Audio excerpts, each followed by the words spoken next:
Fakultas Syariah, Prodi Hukum Ekonomi Syariah, semester 5, kelompok 1.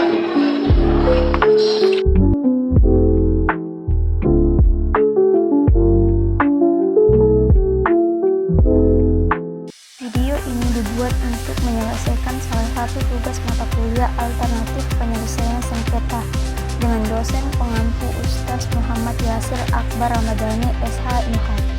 Kami dari kelompok 1 yang terdiri dari 7 orang anggota kelompok yang masing-masing mempunyai tanggung jawab sendiri. Isi materi terdiri dari 5 poin. Yang pertama, pengertian adjudikasi beserta contoh penerapan kasus. Yang kedua, pengertian konsensus beserta contoh penerapan kasus. Yang ketiga, pengertian akuasi adjudikasi beserta contoh penerapan kasus. Yang keempat, pengertian penilaian ahli atau expert determination beserta contoh penerapan kasus. Yang kelima, pengertian evaluasi netral secara dini atau early natural evaluation beserta contoh penerapan kasus. Sebelum kami masuk ke pembahasan lebih lanjut, izinkanlah kami memperkenalkan diri terlebih dahulu. Yang pertama, atas nama Misnawati Edi Anwar, pemateri dengan NIM 2303030014. Yang kedua, atas nama Nur Fadillah, pembuat bahan PPT dengan NIM 2303030008. Yang ketiga, Widya Karlina, pemateri dengan NIM 2303030022. Yang keempat, atas nama Hijrah, editor dengan NIM 2303030016. Yang kelima, atas nama Ilham Syah, videografer dengan NIM 2303030015. Yang keenam, atas nama Astari, pembuat bahan PPT dengan NIM 2303030010. Yang ketujuh, atas nama Rian Fahri Ilham, presenter dengan NIM 2103030076. Pengertian adjudikasi. Adjudikasi merupakan mekanisme penyelesaian sengketa yang dilakukan melalui lembaga resmi seperti pengadilan atau arbitrator, di mana keputusan akhir berada di tangan pihak ketiga, hakim atau arbitrator yang memiliki kewenangan hukum untuk memutus perkara. Proses ini bersifat formal, mengikuti aturan prosedural yang ketat, mulai dari pendaftaran gugatan, pembuktian, pemeriksaan saksi hingga pembacaan putusan. Karakter utama adjudikasi adalah keputusan yang bersifat mengikuti para pihak, tidak dapat menolak hasil putusan selama tidak mengajukan upaya hukum lain atau banding atau kasasi atau peninjauan kembali, dan setiap keputusan memiliki kekuatan eksekutorial. Contoh penerapan kasus: bayangkan sebuah perusahaan konstruksi PT Bangun Maju menggugat rekayasanya CF Jaya Teknik karena proyek pembangunan gudang tidak selesai sesuai kontrak. Negosiasi tidak menghasilkan kesepakatan, akhirnya perkara ajukan ke pengadilan negeri. Di pengadilan, hakim memeriksa dokumen kontrak, mendengarkan keterangan para pihak, saksi ahli serta bukti-bukti keterlambatan serta proses persidangan yang panjang. Hakim memutus bahwa CF Jaya Teknik terbukti lalai, diwajibkan membayar ganti rugi sehingga 800 juta. Putusan hakim itu bersifat mengikat dan dapat dieksekusi secara hukum. Inilah penerapan adjudikasi dalam dan konsensus. Konsensus adalah penyelesaian sengketa yang dilakukan melalui kesepakatan bersama antara pihak tanpa melibatkan pihak ketiga yang memutus perkara. Proses ini mengutamakan komunikasi terbuka, musyawarah, dan kompromi untuk mencapai keputusan yang dipandang adil bagi kedua belah pihak. Yang menjadi ciri khas konsensus adalah hasilnya ditentukan sepenuhnya oleh para pihak, bukan oleh aturan hukum yang kaku. Konsensus sangat fleksibel karena para pihak bebas menentukan bentuk penyelesaian yang mereka ingin. Adapun contoh penerapan kasus: 2. Pedagang di pasar, misalnya pedagang sayur dan pedagang ikan, berselisih karena saluran pembuangan air yang digunakan bersama sering tersumbat. Mereka tidak ingin membawa masalah ke pengelola pasar atau polisi. Sebaiknya mereka berdiskusi baik-baik mengenai penyebab masalah tersebut. Dari pembicaraan itu, mereka sepakat bergantian membersihkan saluran setiap minggu dan membagi biaya perawatan perselisihan. Perselisihan pun selesai tanpa harus melalui prosedur formal. Inilah contoh nyata konsekuensi konsensus, yaitu penyelesaian berdasarkan kesepakatan sukarela.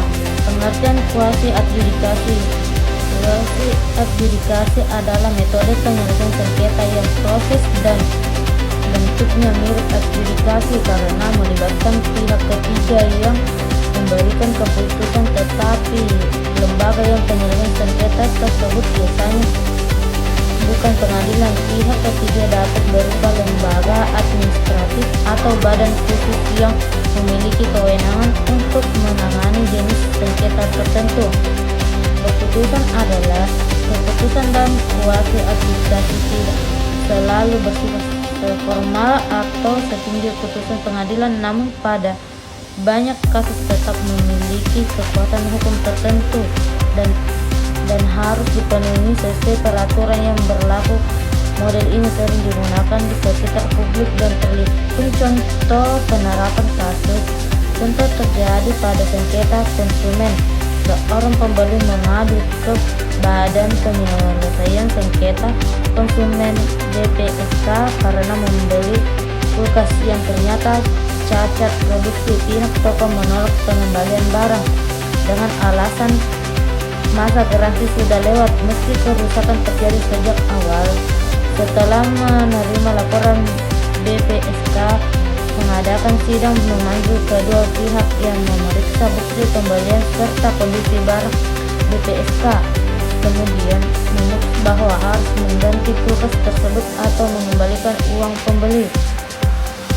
Walaupun bukan putusan pengadilan, keputusan atau BPSK bersifat berdasarkan undang-undang. Oleh karena itu model ini disebut dengan adjudikasi. Yang keempat, pengertian penilaian ahli, expert determination. Penilaian ahli adalah mekanisme penyelesaian sengketa dengan menunjuk seseorang yang memiliki keahlian teknis atau pengetahuan spesifik untuk memberikan pendapat profesional terhadap masalah yang diperselisihkan. Ahli dipilih berdasarkan kompetensi di bidang tertentu, misalnya ahli konstruksi, akuntan forensik, ahli lingkungan, ahli IT, atau ahli forensik dokumen. Keputusan atau analisis yang diberikan ahli bisa bersifat mengikat atau tidak mengikat, tergantung bagaimana kesepakatan para pihak sebelum proses dimulai. Biasanya penilaian ahli digunakan ketika sengketa melibatkan persoalan teknis yang tidak dapat dipecahkan hanya dengan interpretasi hukum. Contoh penerapan kasus: sebuah gedung apartemen mengalami keretakan setelah digunakan 1 tahun. Pemilik apartemen menyalahkan pengembang karena dianggap menggunakan material yang tidak sesuai dengan spesifikasi teknis. Namun, pengembang membantah dan mengatakan kerusakan terjadi akibat gempa kecil yang pernah mengguncang wilayah tersebut. Untuk menemukan titik tengah, kedua pihak sepakat menunjuk ahli teknik sipil independen. Ahli kemudian melakukan pengujian struktur, meneliti komposisi beton, dan menganalisis rekaman aktivitas gempa. Hasilnya menunjukkan bahwa keretakan memang terjadi karena kualitas beton yang di bawah standar. Pendapat ahli ini menjadi dasar penyelesaian, sehingga pengembang bersedia memperbaiki seluruh kerusakan. Sengketa pun selesai tanpa harus melalui proses hukum yang panjang. Yang kelima, pengertian evaluasi netral secara dini, early neutral evaluation. Evaluasi netral secara dini adalah proses di mana para pihak meminta bantuan evaluator independen. Biasanya orang yang memiliki pengalaman hukum seperti hakim pensiunan atau pengacara senior, untuk memberikan gambaran objektif mengenai kekuatan dan kelemahan masing-masing pihak sejak awal sengketa.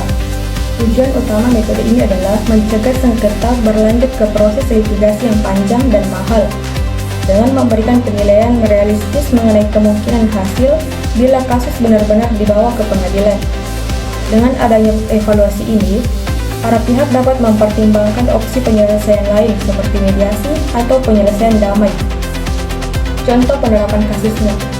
Bayangkan jika dua perusahaan teknologi bersengketa mengenai dugaan pelanggaran kontrak kerjasama, di mana kedua pihak memiliki argumen kuat dan ancaman untuk membawa kasus ke pengadilan semakin besar. Untuk menghindari resiko biaya tinggi dan kerusakan reputasi, mereka sepakat melakukan evaluasi netral secara dini. Seorang evaluator netral memeriksa dokumen kontrak, komunikasi email, serta bukti-bukti lainnya. Setelah analisis, evaluator menyampaikan bahwa peluang kemenangan perusahaan penggugat cukup tinggi jika kasus dibawa ke ranah litigasi. Mendengar evaluasi tersebut, perusahaan tergugat memilih melakukan negosiasi ulang dan menawarkan kompensasi. Dengan demikian, sengketa dapat diselesaikan secara cepat tanpa harus menghadapi proses pengadilan yang panjang. Kesimpulan, kelima mekanisme penyelesaian sengketa tersebut menunjukkan bahwa tidak semua konflik harus dibawa ke pengadilan. Masing-masing memiliki kelebihan dan dapat dipilih berdasarkan kebutuhan para pihak. Mekanisme pertama, adjudikasi, cocok ketika putusan yang kuat dan mengikat diperlukan. Yang kedua, konsensus ideal, ketika para pihak ingin menyelesaikan masalah secara damai dan fleksibel. Yang ketiga, kuasi adjudikasi, tepat untuk sengketa administratif atau perlindungan konsumen yang membutuhkan lembaga khusus. Yang keempat, penilaian ahli, membantu ketika masalah memerlukan pemahaman teknis.